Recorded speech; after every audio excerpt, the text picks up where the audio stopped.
Hi all and welcome back to a new video, of which we're going to be covering the Thursday card of the Punchestown Festival, which is obviously day 3 of 5, after another good day here on day 2. The first day, as I was telling you, was a weird day. We were poor over, we only had the 2 winners, but they were 2 big priced winners. And when you have a fiver each way on the system I do, where you have a €10 level stakes, having a 25 to 1 shot winner and a 16 to 1 shot winner each way is just money, money, money. So actually, if you did a €10 level stake, as in a €10 bet on the winner and €5 each way on the each way bet I provide, you would have been up 156 quid on the first day, and you'd have been up 105 quid today, because we had 3 winners and a raft of place horses. If we're going through them quickly, Carde Flow and Nobody Home both placed if you went 5 places, and I said both of them each way at 11 to 1. Second race, Sire de Burley was useless. Good Time Tower filled a place at 9s. Then we had Next Destination. He won. Ballyward was 4th, so didn't get an each way shout there. Cololta Vic jumping just didn't hold up, did it. Jackadam ran another fantastic race. I had him each way at 8s. Then the bumper, I did the exact same as the bumper in the first day. I had the shorter price horse ended up placing in Carefully Selected, ran a great race in 3rd, but Tornado Flower came through at 12 to 1, which was our kind of big winner of the day, to win the Grade 1 bumper. Then Plastic Cumin came 2nd each way. We had him. Woodland Opera didn't run much of a race. And then Colreevy beat Black Tears 1-2, which I had put up as my win and each way. So it was a good day all in all. This third day, though, looks tricky, so I'm going to go through it quickly, starting off with the JLT Handicap Hurdle over an extended 2 miles, of which I must say, Willie Mullins has just had a 6-timer, and he has 2 very good chances, I think, in this first race to make it 7 out of the last 8 races, with Lorena being the favourite 7 to 1, and I'm willing to forgive her last run on handicap day because that was desperate ground. I think it was down in Limerick. Paul Townend has taken the ride, so he's obviously, or thought of as stable number 1. I remember backing this horse because it was Ruby Walsh's comeback ride, I think at Clonmel perhaps. It was Clonmel or Tramore, and he won, Thurles even, same thing really. But he won that day and won quite well. And I think he could go well, or she could go well here at 7 to 1. I think the other one to be on side with is the other Mullins horse, Force of Forces for 11 to 1. Brian Cooper in the saddle. Good to see Brian Cooper getting a ride. Didn't stay 2 miles 6 last time out, so the drop-in trip should suit and should go quite well.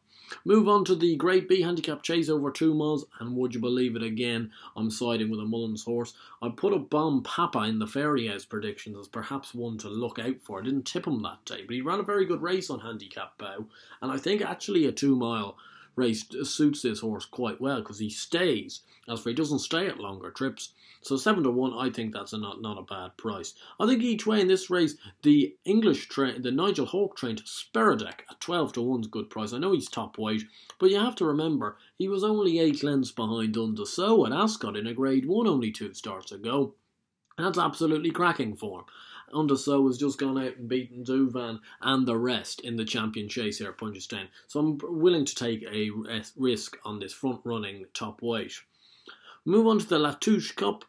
It's not a big race for me. I've never been much of a fan of the cross-country races, if I'm being honest. I think Auvergnat here at 7 to 2 is probably the best at the prices. Bless the Wings has had a very tough race in the National. Josie's Orders is Josie's Orders. He is what he is.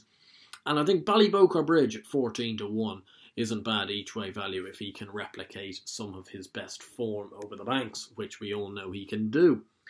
Yeah, move on to the Stayers Hurdle, a very interesting race. I must side with my Cheltenham horse here, Penn Hill. Put him up at 12 to 1 in the Stayers Hurdle. He even went out to 14s at one stage, which I got on as well. He's 2 to 1 here. I don't see any reason why he couldn't beat these horses again. I think Bacardi's would have placed in the Stayers Hurdle. I don't think he would have beaten them though. Identity Thief has just come back off a tough race at Aintree. And considering it's his last race, my each way play is going to be fine. Let's see how it goes. Don't really mind. You know, it could be a tenner down the drain, but it will be probably the last tenner we'll ever get to spend on 14. So a fiver each way on him. We then move on to a 3 mile handicap hurdle, of which I'm siding with a great view at 7 to 1. Came 6th in the Pertemps behind Glen Lowe, who was perhaps a bit of an unlucky loser. And that form has been franked by Delta Work running a fantastic race in the Novice Hurdle today. But A Great View got very badly hampered, and there was vibes that he could run a big race at Cheltenham from the Dennis Cullen yard, and he did so. He ran a very good race, but he got hampered, and it didn't really work out for him in the end. I think at 7-1 here, I'm willing to have a go that maybe this could be his compensation day. As a each-way play, I wouldn't put you off Art of Security at 16-1. Noel Mead's yard in cracking form. Ran a good race over Christmas, went 5th over this trip. Looked like he could be one to put in the notebook that day, so I did put him in the notebook, and I'll be backing him each way at 16-1. The Ryanair Novice Chase, there's not much to say. Like footpad at 4-9. Can you back it? It depends how much money you have. For me, I'm going to put him up as the winning bet, but like you're not getting rich backing 4-9 shots, but I don't think he'll be beat. I think the each way shout, I'd have another go on Saturnus at 33-1. Didn't run very well in the Ryanair Gold Cup.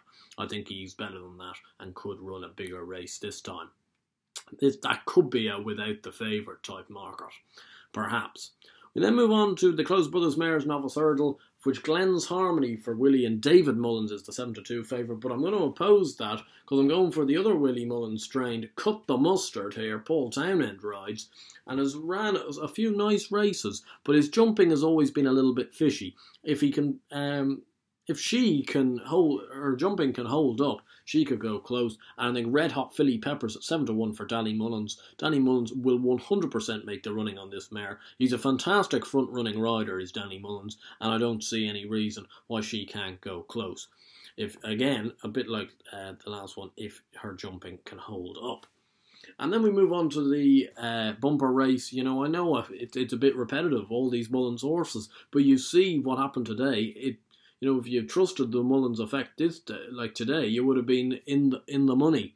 So I think the bumper here, Get a Reason at 7-4, Patrick Mullins was chosen. I was impressed with him at Downpatrick, considering he didn't seem to like the undulations of that slightly odd course at Downpatrick, but he ended up scooting away, showing a very good turn of foot, and looked to stare at the same time.